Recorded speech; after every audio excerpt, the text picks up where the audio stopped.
Muy buenas noches. Reciban ustedes el cordial saludo de la Universidad Nacional de Ingeniería.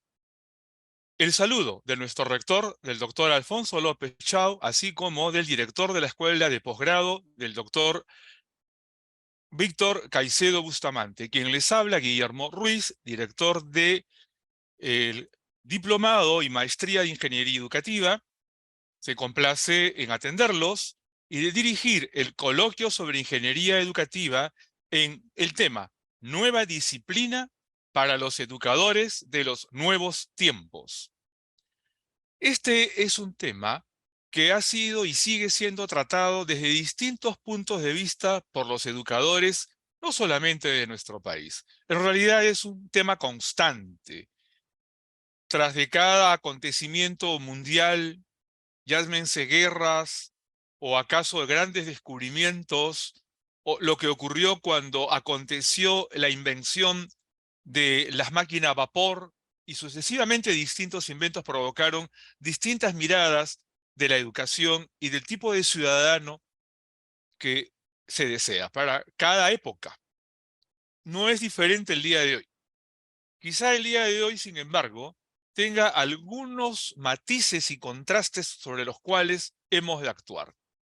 Porque los educadores de los tiempos, o de aquellos tiempos que vendrán, o de los nuevos tiempos, no son exactamente el presente. Los educadores logran un producto educativo para el futuro. Y este es un enfoque en el que debemos incidir, porque si bien es cierto que siempre se teorizó y se discutió, sin embargo, da la impresión que la escuela como infraestructura, que los currículos como recurso han estado estancados. Y no solamente se ha criticado que no son pertinentes con el presente, sino que hay muchos autores que han asumido la posición que la escuela y los currículos pertenecen al pasado y no permiten educar el presente y por lo tanto menos para el futuro. Y hoy día vivimos dos acontecimientos de suma importancia: el advenimiento de la quinta y sexta revolución industrial. Siglos atrás, nadie se percataba de lo que iba a ocurrir 100 años más adelante o 20 años más adelante. Hoy, en cambio, esto sí es previsible y los pronósticos están ya documentados. Y para referirnos a esto, será conveniente hacer énfasis que hoy vivimos la cuarta revolución industrial, en donde vivimos intensamente el tratamiento de información. Y este escenario es uno de ellos. Ustedes y nosotros estamos gracias a que la tecnología de la información permite que compartamos este material. Y esto no es nuevo. Abundantemente se habla ahora del proceso de transformación digital. ¿Y qué es esto? ¿Esto importa únicamente a los ingenieros, acaso, o únicamente a la empresa? No, es más importante para los educadores que para los ingenieros, para los administradores de empresas y para los economistas, porque ellos no lograrán la transformación digital si primero no hay una transformación cultural hacia lo digital y primero no hay una transformación del cómo operamos mentalmente, cómo es nuestro proceso de toma de decisiones, cómo aprendemos y cómo ejecutamos lo que aprendemos, para poder hablar de una transformación fabril de servicios en la industria o en el comercio. Entonces, es elemental la participación del educador. Y es justamente la crítica que nos hacen. Soy educador. Siempre se dijo que los educadores van detrás de la locomotora cuando debiera ser al revés. Bueno, veamos, creo que eso está cambiando. Un poco de historia, rápidamente. La revolución industrial es un concepto que data de la época en que se inventa el motor a vapor, la energía hidráulica, ¿no? A eso se le denominó revolución industrial 1,0, pero luego vino la invención de la energía eléctrica y facilitó la producción masiva, y apareció la revolución industrial denominada 2,0, y luego sucede que se inventó la computadora. Las tecnologías de información se incrementaron, los costos se redujeron, los precios de las computadoras de millones de dólares bajaron a miles de dólares y hoy están en cientos de dólares y en algunos casos hasta en decenas de dólares. La automatización. Y a eso se le denominó la revolución industrial 3,0. Eso ya pasó. Ahora vivimos la época de la digitalización de contenidos y los sistemas integrales. Hoy vivimos lo que se denomina la revolución industrial 4,0. Los autores de distintas posiciones sobre la materia dicen que la revolución 4,0 tiene por virtud que ya es pronosticable lo que viene después. Y en efecto, estaba pronosticado para los años 2050, la llamada revolución 5,0. ¿Pero qué ocurrió? Todo se aceleró. Y todos los autores coinciden en que hay al menos 15 años de anticipación para lo que se denominará la era de la inteligencia artificial y la computación cognitiva, es decir, la industria o la revolución industrial 5,0. No va a llegar en el 2050, ya empezó a producirse y será intensa en el 2035. Y a propósito, la otra revolución industrial, la de la nanotecnología, de la biotecnología, de la genómica cuántica, o de la genómica y de la computación cuántica, la época en que podré manipular los componentes genéticos propios y de mi pareja y podré pedir o podré decirle a los médicos, deseo que mi hijo tenga ojos verdes. Y eso será posible. Sí, eso que estaba pronosticado para el 2080 ocurrirá en el 2045. También se aceleró. Entonces, la revolución industrial 6,0, que no es una ficción, es algo absolutamente viable y ya se está trabajando en esa dirección y ya existen prototipos para ese tiempo, nos hace pensar, ¿qué educamos? ¿Para qué época educamos? Los chicos que ingresaron al primer grado ahora, este año, o al inicial este año, egresarán casualmente en el 2035. Y se van a encontrar con la computación cognitiva ampliamente. Y eso requerirá manejar un teclado, programar, saber manipular la computadora. No, eso obligará a saber dialogar con la computadora, como hacen ustedes ahora con el móvil. Google, cuando le piden al móvil, envíame un taxi, estoy en tal parte, lo hacen hablando. Ya no lo hacen digitando en el móvil. Eso es inteligencia artificial. Ya está disponible. Y eso es computación cognitiva de primera versión. Ya está disponible. Y se vienen sistemas todavía más sofisticados. Entonces, de eso estamos hablando. Pero todo este acontecimiento importa a los educadores porque la etapa que estamos atravesando y que nos tiene probablemente en 4.000 años de civilización, 2.000 años de democracia y, en nuestro caso, 200 años de vida republicana, todos estos acontecimientos forjados por la emotividad de los líderes, forjados por la tenencia del capital, del territorio. Soy dueño de este territorio, soy duque, soy rey, soy dueño de esta cantidad de dinero, soy banquero, soy industrial, todo eso está pasando. Y ese mundo producido por la emotividad, básicamente, y seres inteligentes que manejaban la emotividad propia y la de otros, se va superando. Y hoy en día ya se habla de un encaminamiento hacia la era de la racionalidad. Los seres humanos tenemos esos dos componentes, la emocionalidad y la racionalidad, ¿no? Allá por el año 200, 300 antes de Cristo, los filósofos de ese entonces, los filósofos griegos, hablaban del equilibrio. para forjar al hombre, al hombre maduro, al hombre adulto, el equilibrio entre la emocionalidad y la racionalidad. Por distintas razones imperó la emocionalidad, pero sí es verdad que nos vamos encaminando lenta, pero progresivamente hacia esta era de la racionalidad. ¿Y qué significa la era de la racionalidad? ¿Qué tienen ustedes por concepto o qué tienen ustedes en su mente por la racionalidad? ¿Es viable? ¿Es posible? ¿Somos capaces? ¿Llegaremos? Suelto la pregunta y entonces voy a reducir el tamaño de la pantalla y voy a dar lugar a la modificación de textos y les voy a pedir a la sala que nos digan qué es lo que ustedes consideran podría ser ese sueño llamado era de la racionalidad. A ver, pueden conectar sus micrófonos.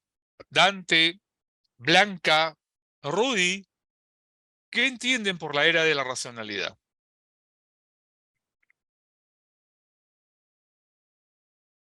Bienvenido a Yamir. ¿Acaso tú puedes intervenir? Si ponen su micrófono para poder escucharlos, suelto la pregunta. Esto es un coloquio. Y en un coloquio todos conversamos. Por favor, vean en el chat el formato de asistencia necesario para enviarles luego su certificado de participación de la UNI y para enviarles también un libro digital. Bien, la sala está abierta. Dante, Rudy, Blanca, Yasmir, alguien más sabrá, no sé.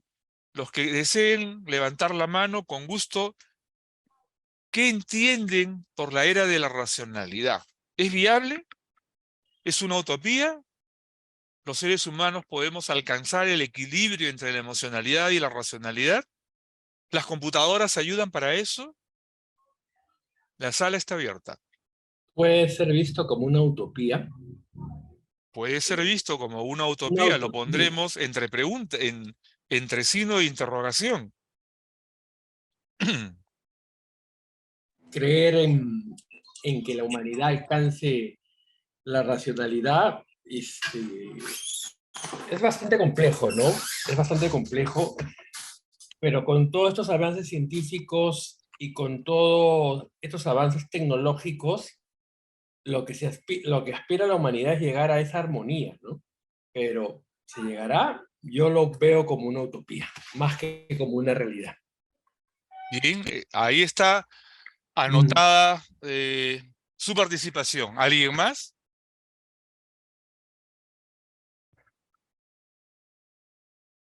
Luis, ¿qué opinas? ¿Qué es para ti la era de la racionalidad? ¿Es alcanzable?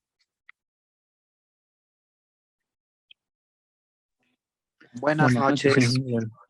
Hola Luis, adelante.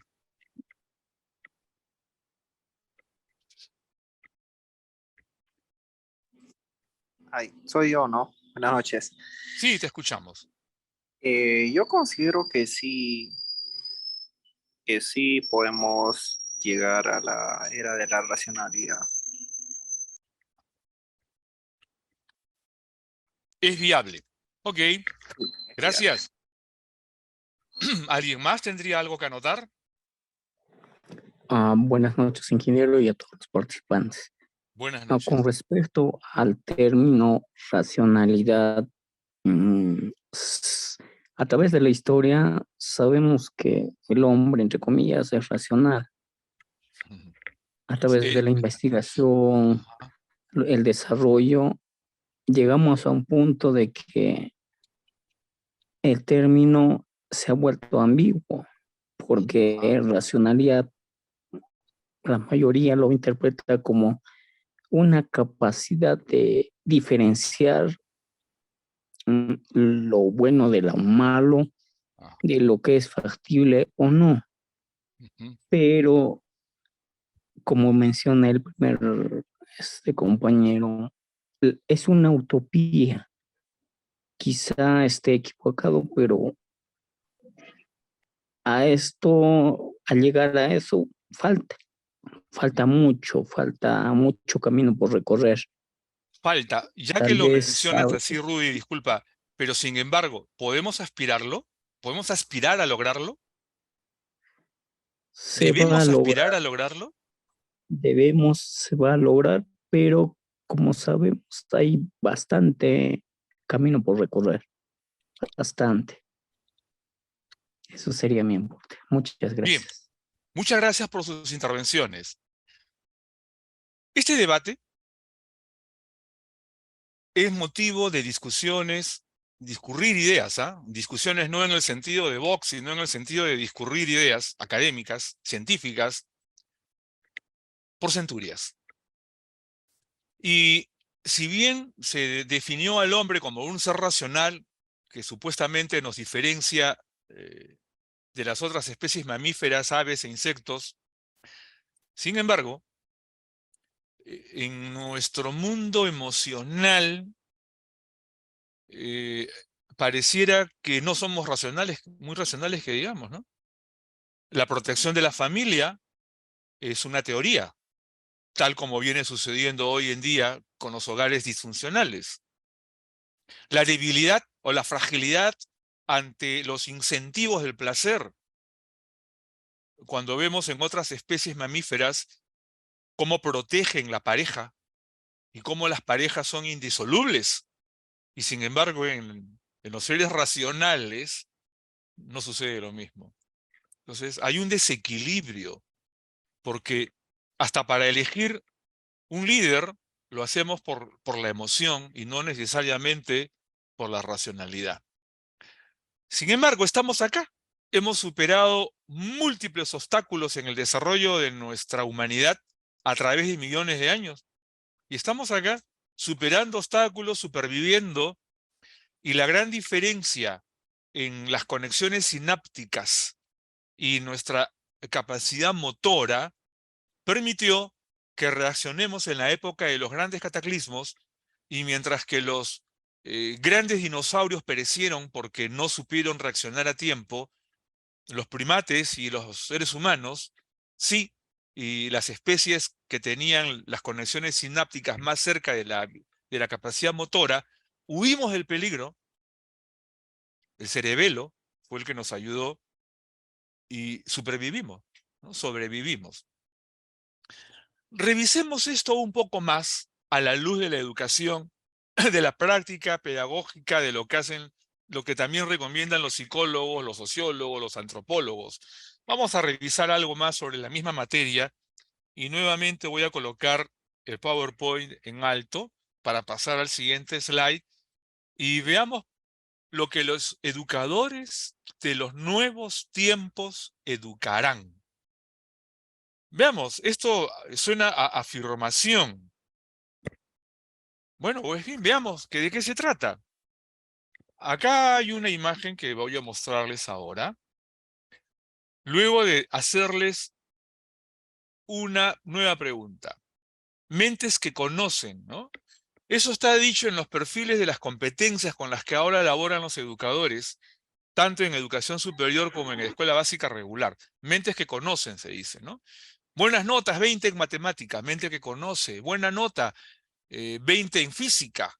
En la universidad igual. La nota refleja lo que conoce el individuo, mentes que conocen, ¿no? Esa es la pregunta sobre la cual diseñamos nuestras estrategias metodológicas para que los chicos aprendan, ¿no? Mentes que conocen. Pero hay otra pregunta. ¿Queremos mentes que conocen o queremos mentes que reflexionan? Quedo en silencio para que ustedes reflexionen. ¿Queremos mentes que conocen o debemos educar mentes que reflexionan? A ver, recordemos lo que está sucediendo en Finlandia. Primer puesto PISA, en donde el modelo educativo está orientado a mentes que razonan. Y PISA, además, es un evaluador de mentes que razonan, no de mentes que memorizan. Por eso es que estamos tan abajo en la tabla PISA. ¿Pero qué ocurrió en Finlandia? Primer puesto, mentes que reflexionan. Hace varios años declararon su educación en reformulación de estrategias. ¿Por qué? Porque a pesar de ser el primer puesto escolar en Mentes que Reflexionan, también es el primer puesto en seres que se suicidan. ¿Lo sabían? Superaron a China, superaron a Japón, que eran los países con el primer puesto en personas que se suicidan. Hoy es Finlandia. Y mantienen ese primer puesto por varios años. Por esa razón, ellos han decidido reformular todas sus estrategias metodológicas y del acto formativo. ¿Y en Perú cómo estamos? Bueno, este es el cerebro con el cual enseñan a los educadores, a los psicólogos, a los sociólogos, a los antropólogos y a todos los que hacen docencia en educación superior. Que el hemisferio izquierdo creativo, que el hemisferio derecho lógico, que las características sensitivas, creativas, productivas, de debate, están ubicadas en estos dos hemisferios. Muy bien, hasta ahí de acuerdo. Pero sigue la pregunta, ¿qué queremos? ¿Mentes que conocen o mentes que reflexionan? Veamos algo más. Veamos algo más. O queremos mentes que reflexionan, armonizan y conocen. Y esta palabra armonizan, ¿qué hace aquí? Explico. Es un conflicto para los educadores hoy en día encontrar personas que aprenden, que acumulan datos, pero reflexionan mal. Y más grave aún es tener gentes que conocen mucho, aprendieron bastante, acumularon muchos datos y reflexionan bien, son inteligentes, pero que en lo emocional son un desastre. La primera vez que escuché algo sobre la materia era un estudiante de Derecho allá por el año 74 y llegó muy claro el mensajero para decirnos de qué sirven mentes que conocen, que reflexionan, pero que en su vida personal son un desastre, no se respetan a sí mismos, no respetan al prójimo, son frágiles ante los estímulos adictivos y que son generalmente los principales promotores del conflicto humano. Los que se apoderan de las cosas del prójimo, los que no respetan el espacio del prójimo, etc. La madurez emocional es un asunto clave y tenemos que entonces cuidar que la educación trabaje con estos dos cerebros. Lo voy a explicar con detalle. Lo vamos a poner acá en alto nuevamente y explicar que si el educador no domina con especial atención todo lo que es posible con el hemisferio izquierdo, así como con el hemisferio derecho, y entender que el acto de pensar es común a todos los seres humanos, pero no necesariamente el acto de razonar. El razonamiento estructurado es el anclaje del pensamiento. Y es aquí en donde estamos fallando en mucho los educadores. Soy educador, estudié Derecho, pero también estudié Educación. Y tengo una maestría en Ingeniería de Sistemas y por eso ahora estoy en la Universidad Nacional de Ingeniería.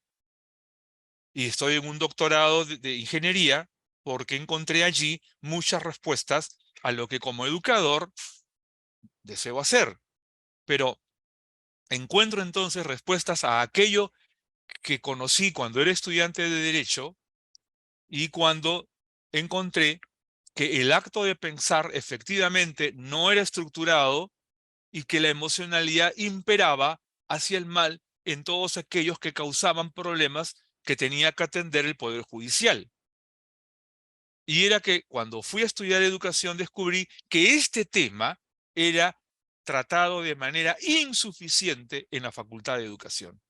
Y cuando ya luego revisé qué ocurría en otras facultades de educación, descubrí lo mismo.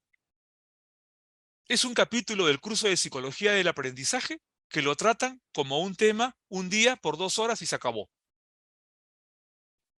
Las facultades de educación tienen la obligación de volver a sus educadores expertos en el tratamiento de los dos hemisferios. ¿Es lo único? No.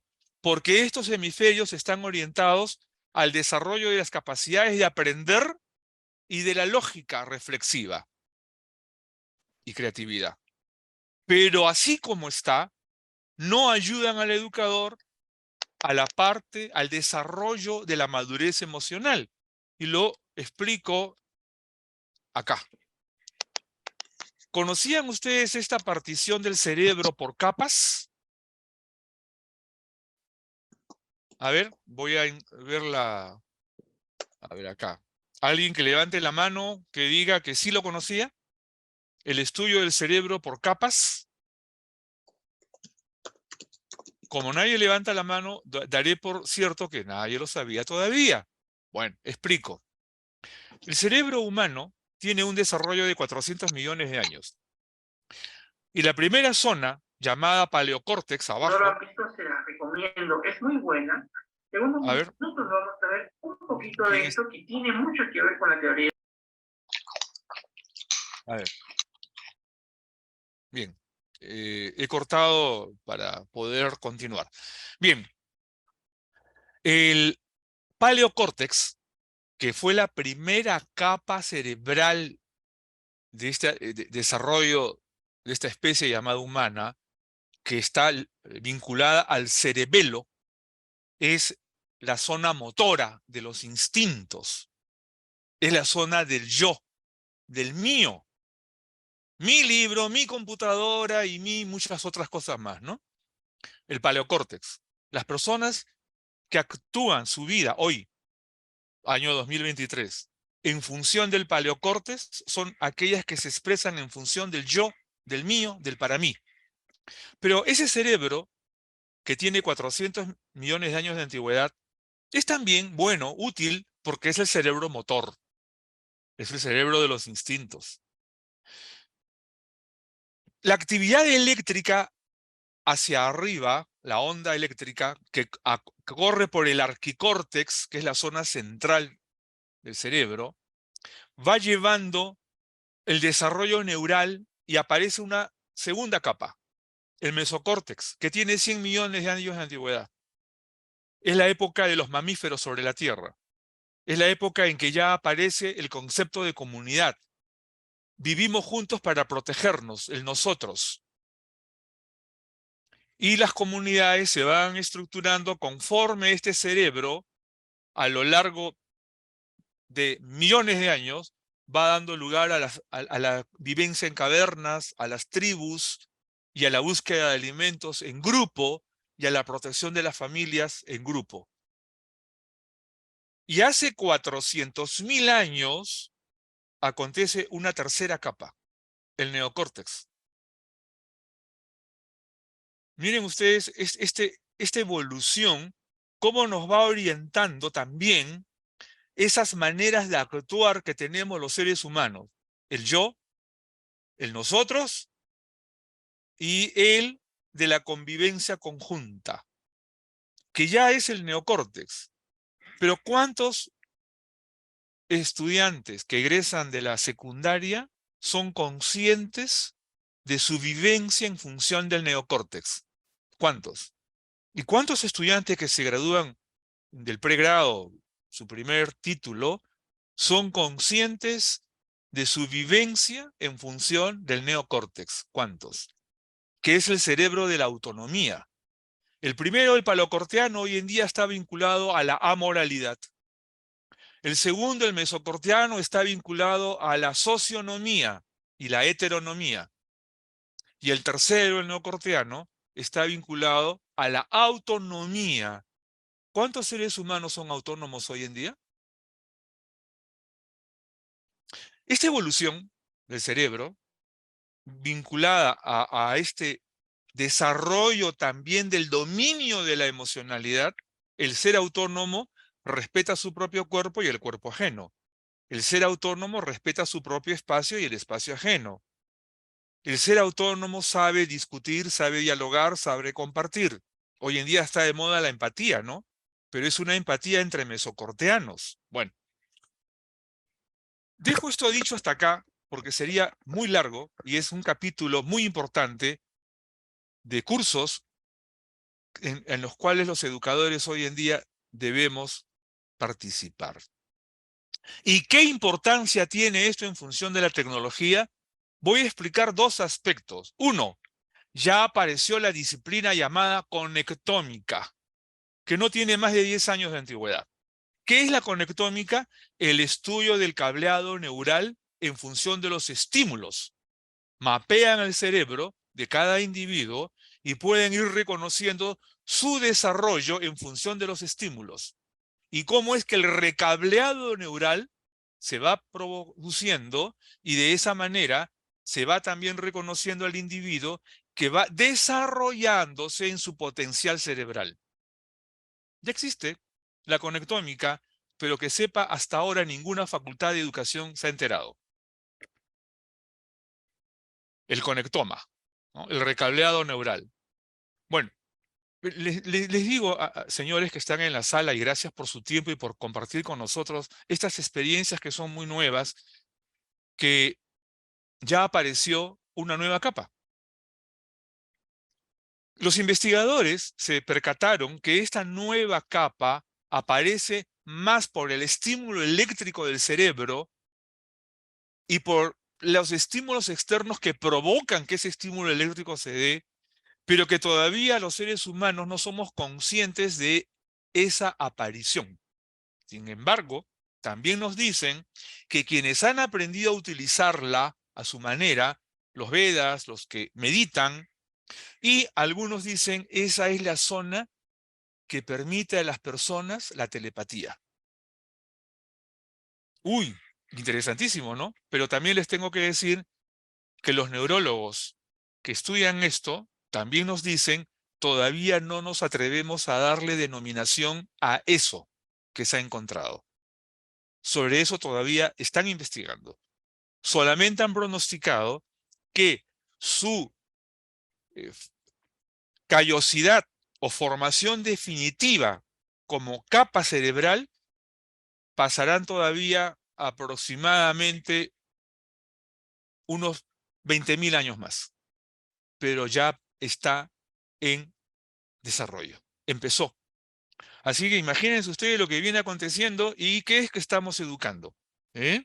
Bueno, entonces, entender este cerebro en función de la anomía hacia la autonomía es lo que nos va a permitir educar madurez emocional.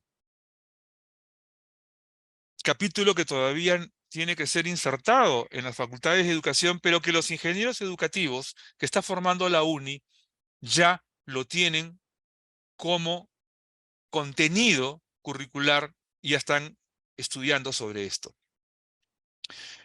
Continúo y en el siguiente slide explicaré, a ver, qué es la competencia, porque la competencia tal como está vista hoy en día y que es el instrumento con el cual los educadores están operando, la competencia es un medio mensurable, abarca capacidades, habilidades, desempeño, ¿no? Se miden el desempeño. Y voy a remitirme a una fuente que es un libro de mi autoría, en donde describimos que en realidad hay muchas competencias, pero hay 4 macrocompetencias: la digital, la funcional y la ambiental, y la valorativa o de valoración, con objetivos que además abarcan todas las competencias del currículo escolar y los diferentes currículos universitarios. La competencia o la macrocompetencia digital, ¿por qué viene a ser pertinente hoy en día? Recuerden que un chofer de taxi termina siendo también alguien que necesita de la competencia digital, porque los carros hoy en día son computadoras con llantas, los aviones también, ¿no? Son computadoras con alas hoy en día. Y en general lo digital está en todo, en el móvil que utilizamos, en fin. Pero, ¿qué es la macrocompetencia digital? Es desarrollar dominios para buscar, analizar, validar, estructurar, producir y compartir información. Algunos autores han descrito la competencia digital en función de la computadora. Por favor, caballeros, es como si dijéramos, que hace 40 años la competencia oficinista era en función de la máquina de escribir. Mecánica, ¿no? Algunos de ustedes quizá la conocieron. Hoy es un instrumento de museo. Nunca la competencia que es inherente al acto de pensar está en función de una máquina, de un equipo, de un objeto, de una pelota. Y en este caso es para buscar, analizar, validar, estructurar, producir y compartir información utilizando equipos digitales, sí. Utilizando la computadora, sí. Pero noten ustedes la gran diferencia entre tener el dominio en el acto de pensar asistido por la computadora, por el internet, que pensar que es la computadora la que hace la competencia, ¿no? Bueno, y en lo funcional, la macro competencia funcional es desarrollar capacidades para formular y proponer soluciones para decir muchas cosas en pocas palabras. Y la macro competencia ambiental, desarrollar capacidades para reconocer las señales de la naturaleza y del propio cuerpo para su cuidado y conservación, tanto de la naturaleza como del propio cuerpo, ¿no? Y en el caso de la macrocompetencia de valoración o valorativa, desarrollar la capacidad de integración, colaboracionismo y produccionismo.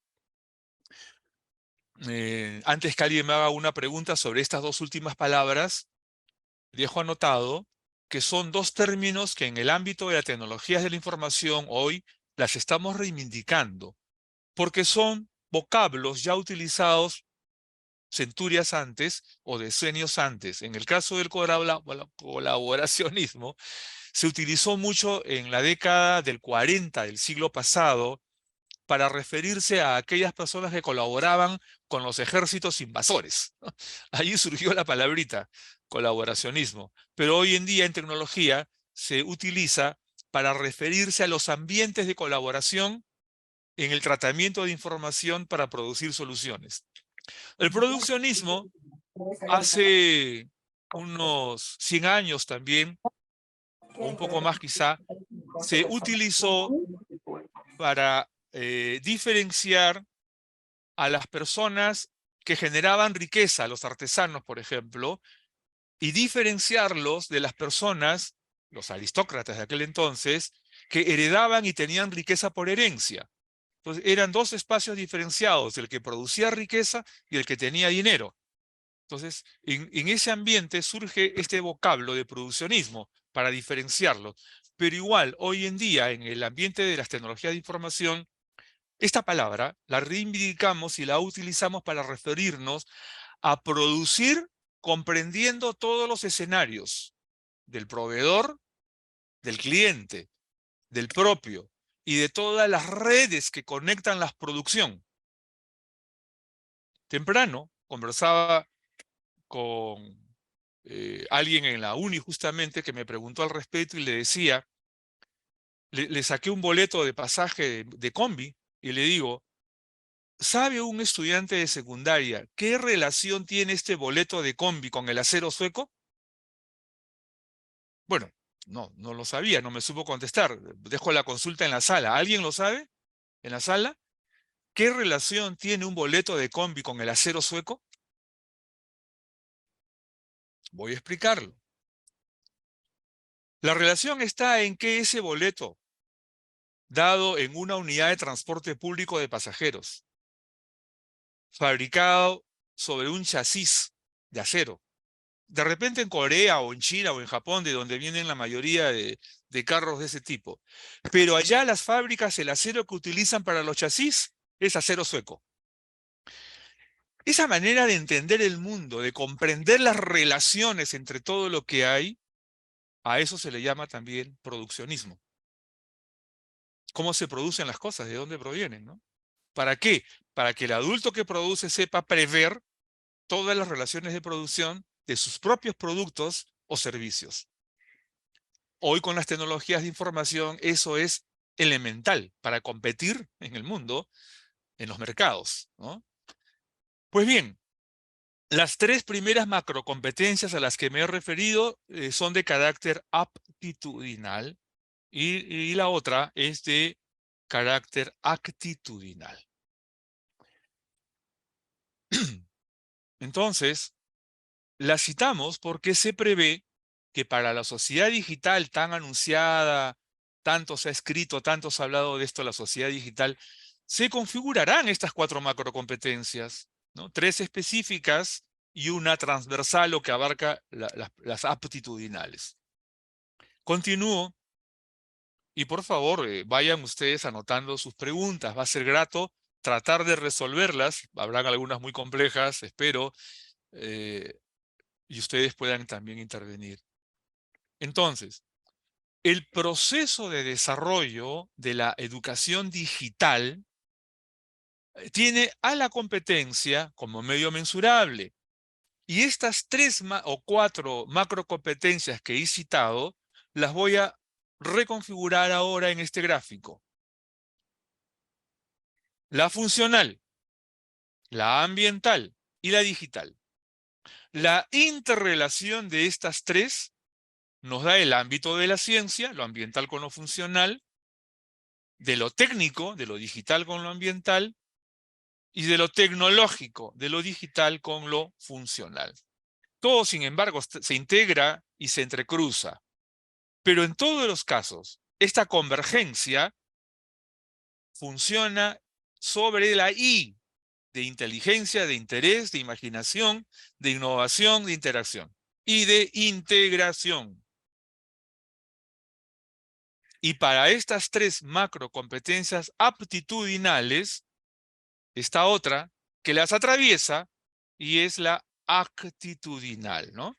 En el caso de lo digital tendríamos que decir la urgencia de superar el trance digital, que tiene varias versiones, ¿no? Desde los chicos que paran entretenidos en el móvil más tiempo de lo necesario para divertirse y no para producir, hasta los adultos que pierden comunicación a pesar de estar en familia y la familia no dialoga entre sí porque cada uno está en su propio micromundo con su móvil, ¿no? Trance digital. Bueno, esto lo proponemos como elementos para una arquitectura curricular. Y ahí lo tienen, ¿no? Porque todas las áreas del currículo, en este caso de básica regular, se integran también sobre el deseo de desarrollar el razonamiento y la creatividad, la inteligencia, ¿no? Y esto ya fue publicado en el año 1989 por INEDIC, un instituto que en ese entonces funcionaba, y desde entonces esto ya estaba propuesto, porque en las interrelaciones está la sociología, la arquitectura, el lenguaje, la matemática, la ingeniería, el derecho. Bueno, entonces, hacia la transformación digital señalada, ¿cómo estamos? ¿Cómo estamos? ¿Vamos bien? Esta transformación es inexorable. Preocupémonos o no nos preocupemos, va a suceder. Y el proceso de transformación digital, las siglas PTD, observado y tratado desde el proceso educativo, nos obliga a tener en cuenta algunas estadísticas recientes. Este es un documento publicado. A la pregunta, ¿actualmente su empresa utiliza alguna de las siguientes tecnologías en sus procesos de producción? Servicios avanzados, 75%, redes, bueno, casi todos tienen. Inteligencia artificial, 36,7%, esto es Perú, ¿eh? Robótica avanzada, 11%. Manufactura avanzada, 10%. Producción con impresión 3D, 3%. Transporte autónomo, 3%. ¿Adoptó alguna tecnología? El 76%, bueno, pero ¿adoptó alguna tecnología sin servicio avanzado? 41%. Esto es instrumental. Pero cuando vamos a tratar ya de superestructuras de mentes, a la pregunta, en los últimos 12 meses, ¿tuvo dificultades para cubrir las vacantes relacionadas a tecnología de información? El 79,2% de las empresas consultadas contestó, sí, tuve problemas, no tenía cómo conseguir al analista, al desarrollador, al programador, al usuario de TI que necesitaba. Y solamente el 20% no tuvo dificultades. ¿Quién dice esto? ¿Cuál es la fuente? Un estudio de campo hecho en el año 2022 por el Banco Interamericano de Desarrollo. Tremendo jalón de orejas. Porque eso significa que la Universidad Peruana y la Escuela Básica Regular Peruana no desarrollan talento digital. Lo dice el BID. Entonces, ¿qué se propone Veamos. Estímulos del razonamiento, eso es lo básico, eso es lo que se propone. No es más que eso. El razonamiento es el anclaje del pensamiento. Todos pensamos, no todos razonamos de manera estructurada. Pero esa es la misión de la educación. ¿Y cómo es que proponemos esto que se titula estímulos del razonamiento? Cito. Primero, estimular desde el vientre materno. O sea, la educación no es desde inicial, 4 años, 3 años. Es desde el vientre materno. En Europa ya lo están haciendo así. La educación es un proceso prenatal. ¿Y qué se estimula? La percepción. La educación de la percepción. El niño ya percibe. El no nacido ya percibe. Cuando él ya nace, hay que desarrollar en él la percepción, estimular el razonamiento de percepción con objetos. Razonamiento motriz. Educación del razonamiento motriz. Inmediatamente después, cuando él ya llega a la primaria, estímulos del razonamiento de percepción con objetos y hechos, para educar el razonamiento analítico, que es el anclaje del pensamiento inductivo. Luego en secundaria, estímulos del razonamiento de percepción con objetos, hechos y fenómenos, que ya es el razonamiento sintético. Pero si el razonamiento analítico no es sólido, el razonamiento sintético es muy frágil. Y además tenemos los estímulos del razonamiento de percepción y análisis estructurado. Esa ya es la misión de la universidad, el razonamiento experto. Y en el posgrado, en la experiencia profesional, en el mundo de la producción, estímulos del razonamiento para innovar, producir y compartir conocimiento, ¿no? Que ya viene a denominarse la educación de la complejidad. Morín, ¿no? Esto es lo que proponemos. Y esto es lo que proponemos en el marco de lo que se denomina el Diplomado de Ingeniería Educativa, ahora ya Maestría de Ingeniería Educativa, que la Universidad Nacional de Ingeniería ofrece. No para reemplazar al educador, es para apoyar al educador que forman en las facultades de educación. ¿Por qué? Porque todos los pronósticos de la quinta y sexta revolución industrial, ya la describí, ya hice algunas menciones de lo que se viene con la computación cuántica, ¿no? Es ir hacia la era de la cibernetización. Pronosticado hace varios decenios, ¿ah? ¿Y a quiénes se les considera el padre de la cibernética? ¿Alguien lo recuerda? A ver, ¿alguien en la sala se acuerda quién es?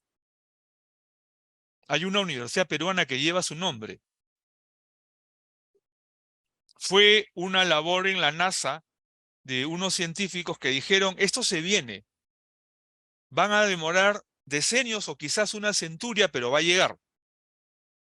Y hubo un profesional, en realidad fueron dos, ahora voy a decir quién fue el segundo, que fueron convocados por la NASA y se les encargó el programa de cibernética de la NASA. ¿Alguien lo recuerda al estadounidense que fue uno de los cofundadores de esto? Lo menciono, Norbert Wiener. Pero ¿quién fue su codirector? Poco marketeado, su nombre y apellido no muy divulgado, y sin embargo nació en Tarma, Perú. Alejandro Arellano Zapater. Googleenlo. Es curioso que en Perú hayan formado una universidad con el nombre de Norbert Wiener y hasta ahora no aparezca una con el nombre de Alejandro Arellano, que fue corresponsable con Wiener del proyecto de cibernética de la NASA.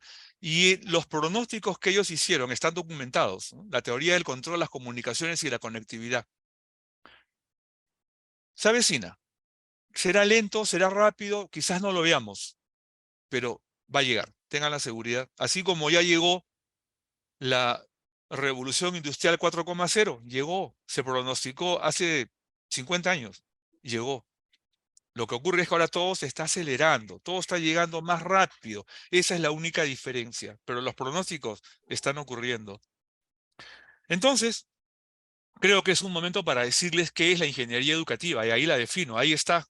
Esa es la definición de ingeniería educativa, ¿no? Disciplina científica que analiza desarrolla, adapta procesos, técnicas, tecnología y regulación digital, protección de datos, ¿no? Para dar soporte al proceso educativo y de comunicación, aplicando métodos cuantitativos, técnicas informáticas y de conectividad aplicables a los subprocesos de enseñanza, aprendizaje, inducción del pensamiento, evaluación del educando, gestión de las organizaciones educativas y analítica predictiva. Esto encierra muchas cosas nuevas que no se están haciendo todavía, ¿no? Ya hablé de la conectómica, por ejemplo, ¿no? Ya hemos tratado una propuesta que está exclusivamente en función de la inducción del pensamiento. Y entre otras cosas, presentamos investigaciones que ya se han hecho, investigaciones muy bien documentadas, que ya nos están diciendo no usen móviles con los niños, porque no madura el hipotálamo. Ténganlo presente, divúlguenlo. Así como viralizan en las redes sociales otras cosas, díganle estos a los padres de familia y a los educadores. Investigaciones hechas en Canadá, Inglaterra, España. Tenemos los materiales. Eso es muy importante que se sepa en las facultades de educación. Y la analítica predictiva, ¿por qué? Porque tenemos la necesidad de decirle al país qué educamos y para qué le va a servir el producto educativo. Generalmente, en la educación se trabaja con estadísticas de cierre de año que solo muestran lo que ya pasó. Bueno, ahora va a ser de otra manera.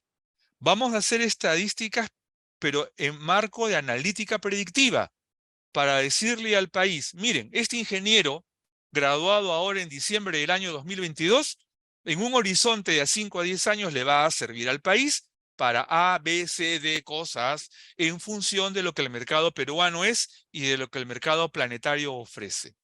Eso es analítica predictiva. Pero no es únicamente conocimientos. Tiene que ser también desarrollo intelectual, madurez emocional, potencial motriz.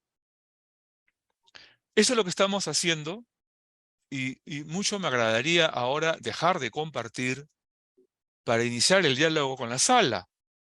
Porque lo más importante es que ustedes nos digan qué esperan de la educación. Y si las cosas que estamos diciendo en la Universidad Nacional de Ingeniería, en el marco de los coloquios sobre ingeniería educativa, puede serles útil. Melissa Ugarte, Katia, Margaret, Doriluz, ¿qué nos pueden decir sobre esto? Julio César o José Julio.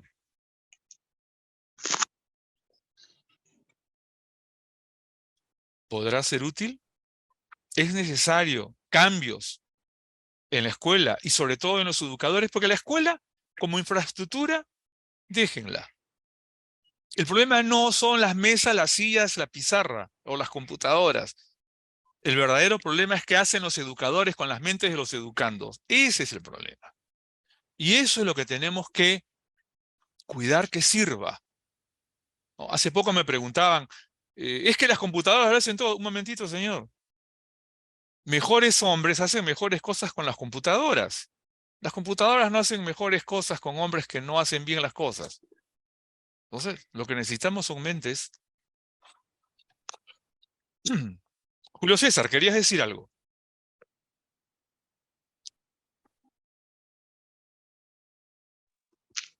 Doctor, buenas noches. Hola, Julio César.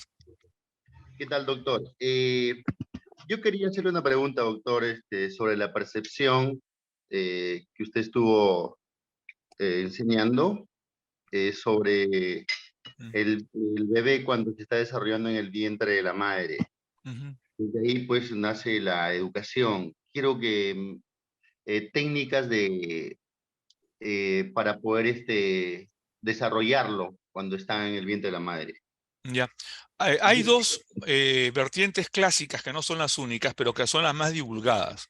Una tiene que ver con el estímulo auditivo, porque ya se ha demostrado que el niño en la matriz ya a partir del 6º mes distingue las ondas sonoras.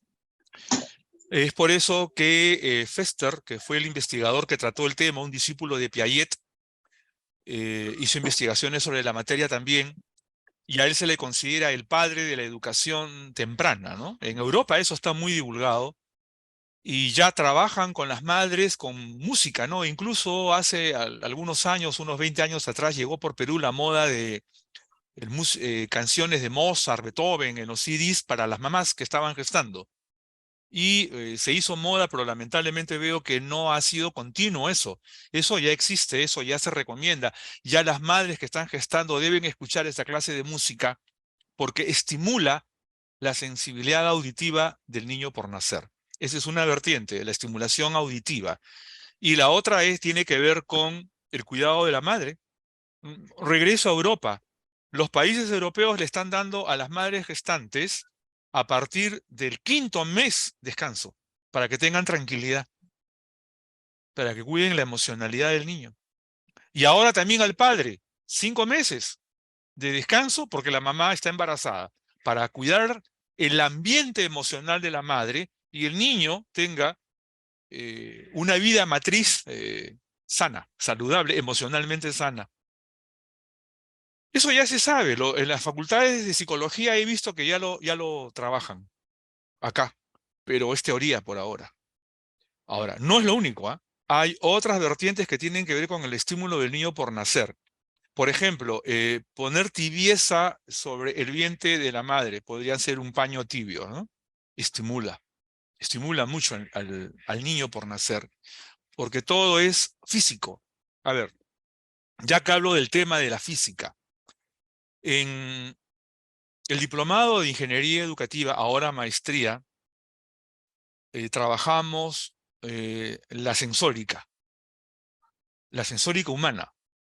Ya se enseña así en Europa, por si acaso, ¿ah? También es Fester el autor de esto.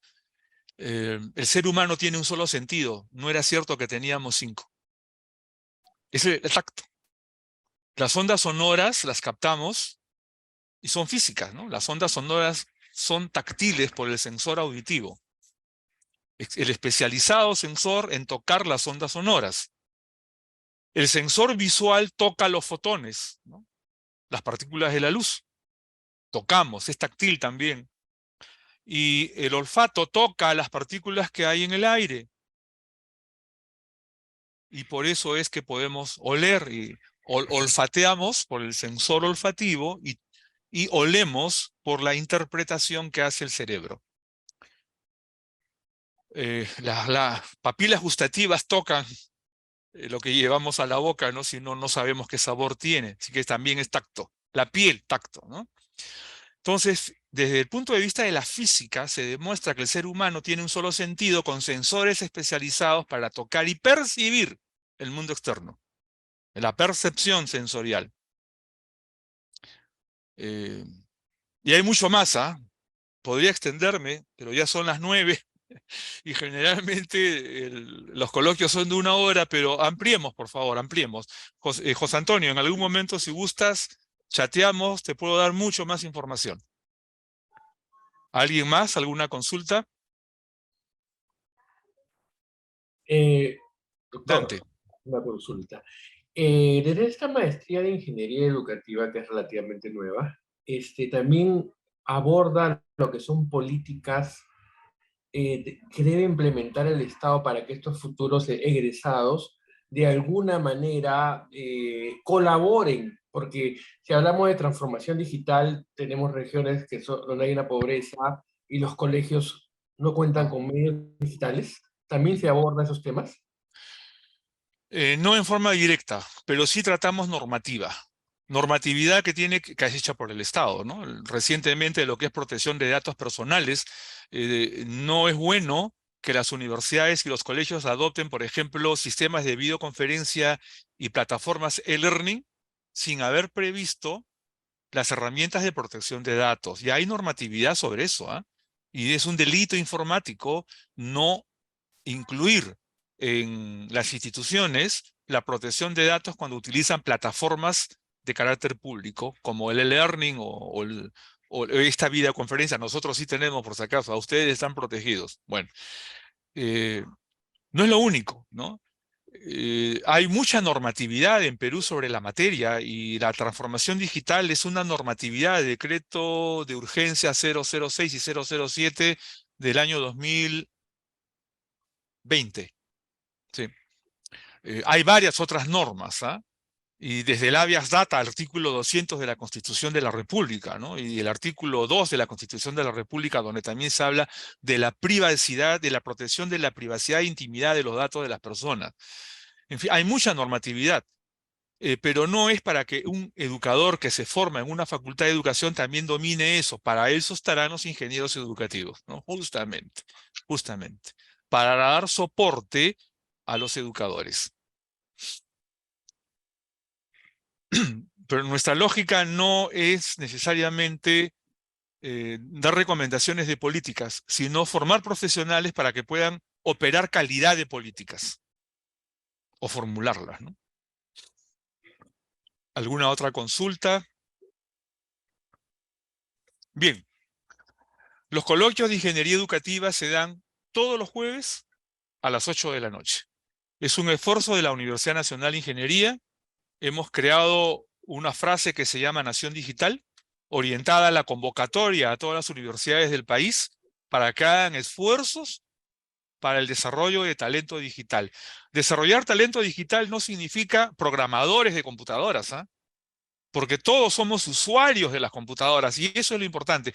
Pero usuarios no porque sabemos usar una computadora, sino porque sabemos discernir sobre la información que queremos buscar, compartir, producir, ¿no? El ambiente de colaboracionismo y produccionismo al que en algún momento, minutos atrás, nos hemos referido. Ahí tienen ustedes los logotipos de las entidades que ya se sumaron a este esfuerzo llamado Nación Digital. Todas las universidades del país están invitadas, todas las empresas también. Pero si no superamos el trance digital en lo emocional, en lo intelectual y en lo cognitivo, las brechas van a ser más profundas y va a ser más difícil que compitamos en el 2035 en el ambiente de la quinta revolución industrial y menos todavía en el 2045 en el ambiente de la sexta revolución industrial. Ojalá, tal como estamos, que no se acelere y que no lleguen más rápido. Pero preparémonos con entusiasmo. Estamos a sus órdenes. Ahí está, por favor, en el chat el formato para que dejen sus datos, para poder enviarles más información y para que reciban el libro Pedagogía para la Educación Digital. Y el certificado de participación el día de hoy. Nuestro cordial agradecimiento por habernos acompañado en este coloquio. Reitero el saludo del rector de la universidad, del doctor Alfonso López Chao, como del director de la Escuela de Posgrado, del doctor Víctor Caicedo Bustamante. Quien les habla, Guillermo Ruiz, muy agradecido por acompañarnos esta noche. Un fuerte abrazo digital, quedamos a sus órdenes.